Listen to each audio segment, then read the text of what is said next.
വിസ്മയ, ഉത്ര, തുഷാര, പ്രിയങ്ക, അർച്ചന, സുചിത്ര. ഇവിടെ മാറുന്നത് പേരുകൾ മാത്രമാണ്. എന്നാൽ കഥയില്ലായിടത്തും ഒന്നു തന്നെ. സ്ത്രീധനം വാങ്ങുന്നതും കൊടുക്കുന്നതും ശിക്ഷാർഹമാണ്. സ്ത്രീയാണ് ധനമെന്നൊക്കെ പറയുമ്പോഴും സ്ത്രീധനം കൊടുക്കുന്ന തുകയോ സ്വർണമോ കൂടി എന്നതല്ലാതെ കുറഞ്ഞിട്ടില്ല എന്നതാണ് സത്യം. പെൺകുട്ടികൾക്ക് നല്ല വിദ്യാഭ്യാസം വേണം, സ്വന്തം കാലിൽ നിന്നതിന് ശേഷം മതി വിവാഹമെന്ന പുരോഗമന ചിന്തകളിലും ഒളിഞ്ഞിരിക്കുന്ന കപടത വീണ്ടും സമൂഹ മധ്യത്തിൽ അഴിഞ്ഞു വീഴുകയാണ്. സ്ത്രീധന പീഡനം കാരണം മരിച്ച ഈ പെൺകുട്ടികളുടെ കൂട്ടത്തിൽ ഏറ്റവും ഒടുവിലായി ചേർക്കപ്പെട്ട പേരാണ് മലപ്പുറത്തെ വിഷ്ണുജ. വിഷ്ണുജയ്ക്ക് സൗന്ദര്യമില്ലെന്നും സ്ത്രീധനം നൽകിയത് കുറവായിരുന്നുവെന്നും ജോലിയില്ലെന്നും പറഞ്ഞായിരുന്നു ഭർത്താവ് പ്രബിന്റെ പീഡനം.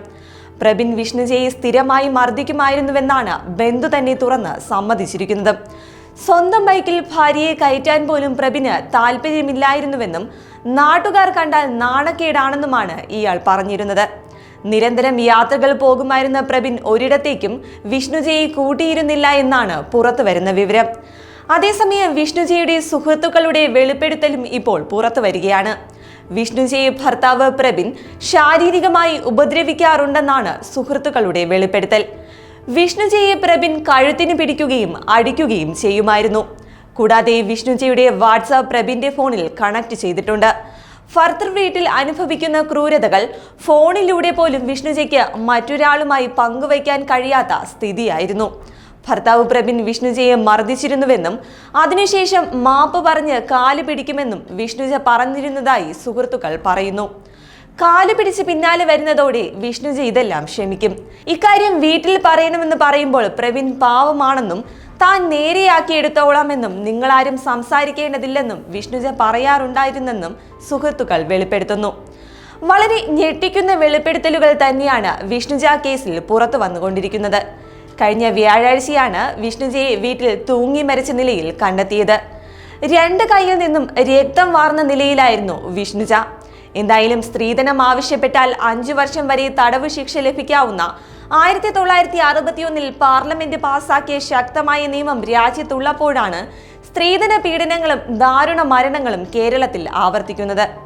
ഉള്ളതെല്ലാം വിറ്റുപറക്കിയും കൊള്ളപ്പലിശയ്ക്ക് കടമെടുത്തും എടുത്താൽ പൊങ്ങാത്ത സ്ത്രീധനം കൊടുത്ത മകളെ കെട്ടിച്ചയച്ച് കടക്കെണിയിലായ കുടുംബങ്ങൾ കേരളത്തിൽ ലക്ഷക്കണക്കിനുണ്ട്.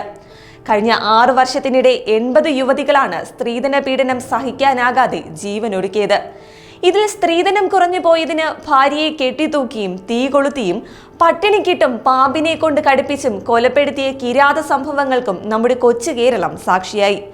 15 വർഷത്തിനിടെ ഇങ്ങനെ 247 ജീവനുകളാണ് പൊലിഞ്ഞിരിക്കുന്നത്.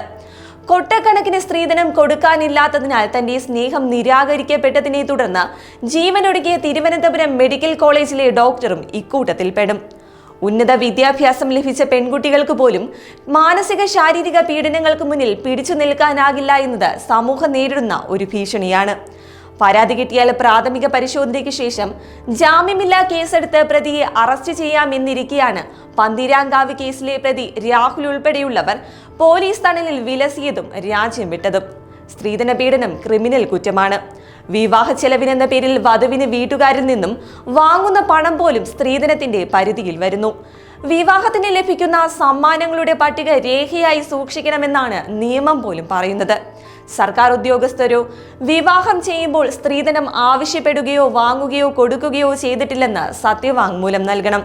എന്നാൽ നിയമങ്ങളിൽ ഇങ്ങനെയൊക്കെ ഇരിക്കെയാണ് കേരളത്തിൽ വീണ്ടും സ്ത്രീധന പീഡന മരണങ്ങൾ ഉയരുന്നത്.